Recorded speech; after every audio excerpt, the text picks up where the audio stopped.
За сайн байцгаана уу хүүхдүүдээ. Өнөөдрийн монгол хэлний хичээлээрээ бид шүлэг дуурайн зохиох аргад суралцсан. За багш нь дараах 2 шүлгийг бэлдэж ирсэн байна. Эхний шүлэг нь зохиолч дээс содном доржийн жигмэд тогмод 2 гэсэн дууны шүлэг байна. За мөн энэхүү шүлгийг дуурайн зохиож бичсэн бас нэг шүлгийг авчирсан байна. За хичээлээрээ бид энэхүү 2 шүлгийнхаа сэдэв, дүр, үйл явдал, утга санааг харьцуулан ярилцаж шүлэг дуурайн зохиох аргад суралцах болно. Жигмэд тогмод 2. Жигмэд тогмод 2 жимсэнд хамт явжээ. Уулын модонд очоод уралдаж түүхээр болжээ. Том савтай тогомд нь сүулдэн гэж сүрдэжээ. Жижиг савтай жигэмд нь төрүүлнэ гэж барджээ. Түүсээр байгаад тогомдын савн дүүрээд иржээ. Эцсээр байгаад жигэмдийн гидсэн цадаад иржээ. За шүлгээ дахин анхааралтай харъя. Шүлэгт маань юуны тухай өгүүлж байна вэ? Шүлэг маань ямар сэдвтэй вэ? Хамтдаа шүлгийнхаа сэдвийг тодорхойлъё. За шүлгийн маань сэдв жигмэд тогмод 2 жимсэнд явж буй тухай гарч байна. За тэгвэл энд ямар дүрүүд гарч байна вэ? Шүлэгт ямар дүрийг төрслөн шүлгэлсэн байна вэ? Шүлгийнхаа дүрүүдийг олоод дэвтэртээ бичээрэй.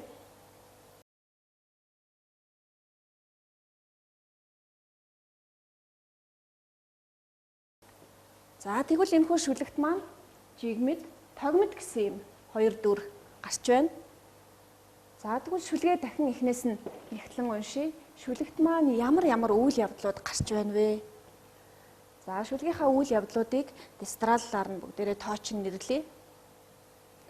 За эхний бадагт тэд хамтдаа жимсэнд явсан.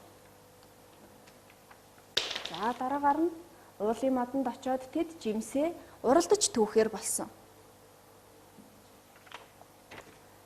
За гэтэл тогмод хоцорно гэж бодсон. Харин жигэмд нь төрүүлнэ гэж бардсан.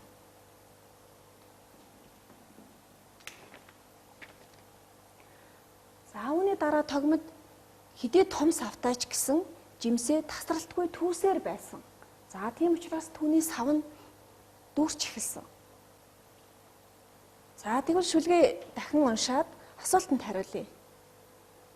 Жигмэд, тогмод 2-ын хэн нь төрүүлсэн бэ? Том савтай тогмод төрүүлсэн үү? Эсвэл жижиг савтай жигмэд төрүүлсэн үү? За тэгвэл шүлэгт маань тогомдын савн дүүрсэн, харин жигмдийн гидсэн цадсан гэсэн учраас тогмод маань жимсээ түүж төрүүлсэн байна. Тэгвэл жигмэд яагаад савндаа жимс түүгээгүй вэ? Яагаад жижиг савтай мөртлөө хожигдсан юм лээ хүүхдүүдээ?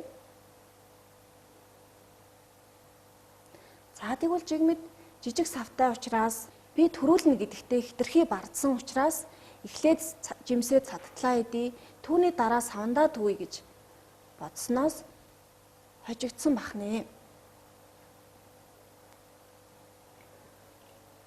За тэгвэл энэ шүлгийн маань гол санаа нь юу вэ хүүхдүүдээ? Энэ шүлгээр дамжуулж хүүхдүүд та нарт ямар зүйлийг ухааруулж, сануулж хэлхийг хүссэн юм болоо?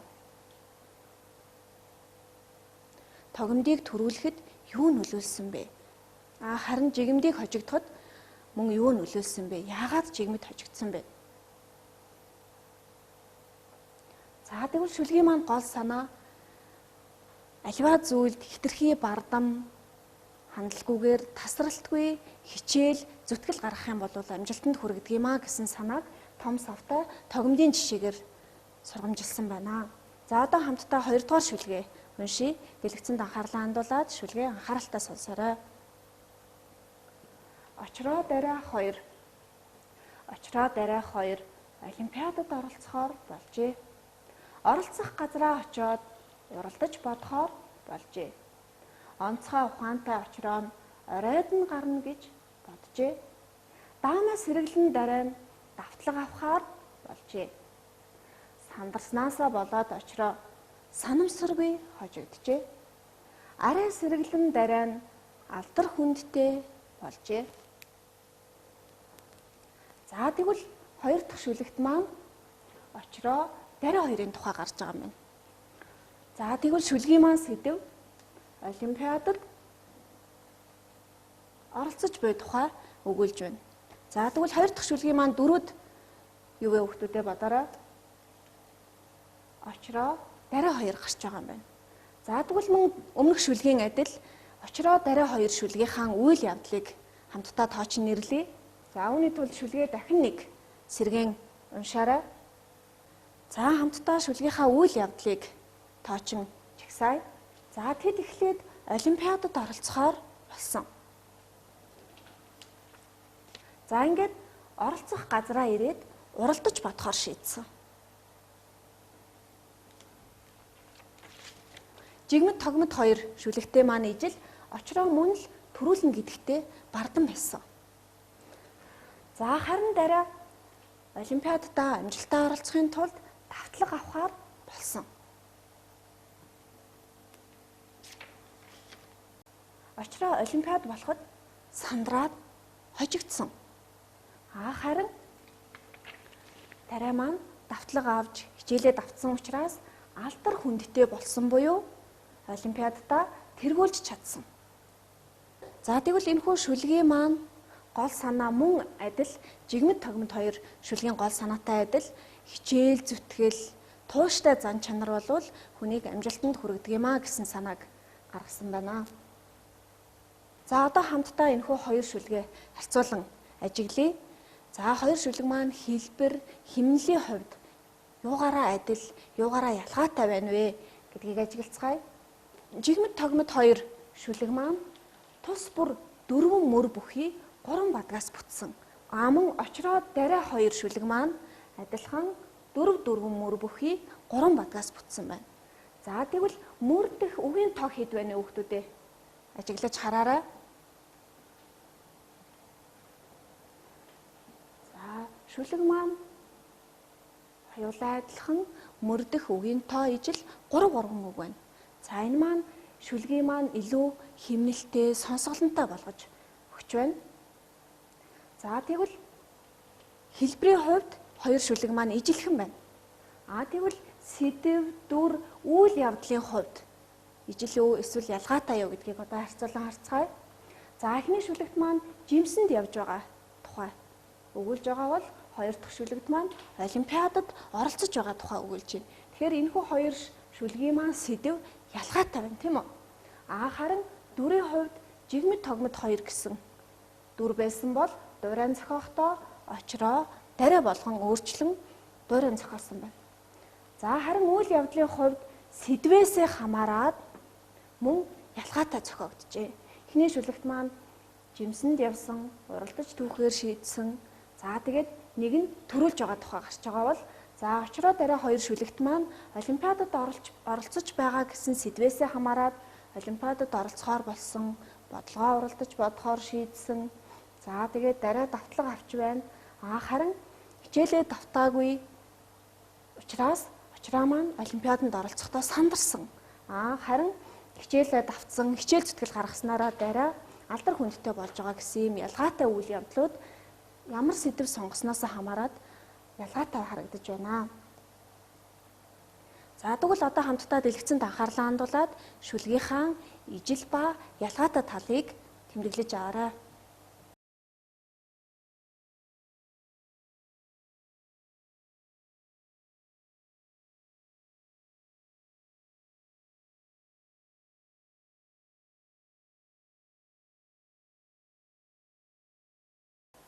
За одоо харин хамтдаа шүлгийг дуурайн зохиохдоо хэрхэн яаж өөрчилсөн байна вэ гэдгийг хоёр шүлэг дээрээ харьцуулан харцгаая. За тухайн шүлгийн нэгдүгээр сэдвийг нь сольсон гэдгийг өмнө бид харсан. За мөн дөрүүдийг нь солон найруулсан байгаа. За одоо харин бүгдээрээ мөр бүрдэх үгийг бүтнээр нь бүгдийг нь өөрчилсөн үү? Эсвэл зарим нэг үгийг өөр үгээр солон найруулсан уу гэдгийг ажиглая. За эхний мөрөнд жигмэд тогмод хоёр гэсэн дүрийг очроо дараа 2 болгож сольсон. Хоёр дахь мөрөнд за жимсэнд хамт явжээ гэдгийг сэдвээсээ хамаарад олимпиадад оролцохоор болжээ гэж хоёр дахь мөрийг бүхэлд нь сольсон байна. За мөн уулын модонд очоод энд оролцох газараа очоод. За энд бол очоод гэдэг үг маань шүлэгт хэвээрээ байна. Дээр мөн хоёр гэсэн үг маань хэвээрээ байгаа. За дөрөвдүгээр мөрөнд уралдаж түүхээр болжээ. Харин очроо дараа хоёр шүлэгт маань уралдаж бодхоор болжээ. За тэгвэл уралдаж болжээ гэсэн үгс маань шүлэгт хэвээрээ хадгалагдаж харин түүхээр бодхоор гэсэн үгийг солин найруулсан байна. За хоёрдугаар бадаг руу анхаарлаа хандуулъя. Том савтай тогмид гэдгийг хоёрдугаар бадагт онцгой ухаантай очроо гэж нөгөө л сонгосон сэдвээсээ хамаарч мөрийг бүхэлд нь солин найруулж өчжээ. За сүүлд нь гэж сүрдэжээ, оройд нь гарна гэж боджээ. За гих мэтлэнгээр шүлгийн мөрүүдийг бүхэлд нь солихоос гадна зарим нэг үгийг нь үлдээж, за утгаасаа хамаарат зарим үгийг өөр үгээр солин найруулж дуурайн зохиож болох нэ. Шүлгийн толгой холболтыг хамтдаа ажиглая. Жигмэд тогмид шүлэгт маань 2 мөрөөр нь ижилсүүлэн толгой олбсон бол очроо дараа 2 шүлэгт маань мөн л шүлгийнхаа хэлбэр хэмнэлийг хадгалахын тулд 2 мөрөөр нь толгой олбон дуурайн зохиосон байна. За тэгвэл дэлгэцэнд анхаарлаа хандуулъя. Шүлгийг дуурайн зохиохдоо нэгдүгээрт шүлгийн хэлбэр хэмнэлийг хэвээр нь хадгална. За ингэхдээ бадгийн тоо, мөрийн тоо, зам мөр дэх үгийн тоо, толгой холболт зэргийг хэвээр нь хадгалж дуурайн зохионо. Харин шүлгийнхаа сэдэв, дүр, үйл явдлыг өөрчлөн өөр үгээр солин найруулж дуурайн зохиох бахнэ. За үүнийгээ сурагчид маань дэвтэртээ тэмдэглэж аваарай. Би дан дуурайн зохиохдоо энэхүү санамжийнхаа дагуу дуурайн зохиож өчгнэ. За би дан хөгжих цагаараа сурагч дэх хөдөө шүлгээс хэсэглэн авсан хэсгийг улсын нийслэл Улаанбаатар болгон хэрхэн яаж дуурайн зохиосон байна вэ? За өнөөдрийн хичээл дээр үзсэн шигэ харьцуулан яриад тэмдэглэл хөтлөөд хөдөө шүлгийнхаа тэр хэсгийг анхааран уншаад дуурайн зохиох ийм даалгаврыг багш нь өгч байна. За ингээд хичээлдээ идэвхтэй оролцсон хүүхдүүдэд баярлалаа. Баяртай.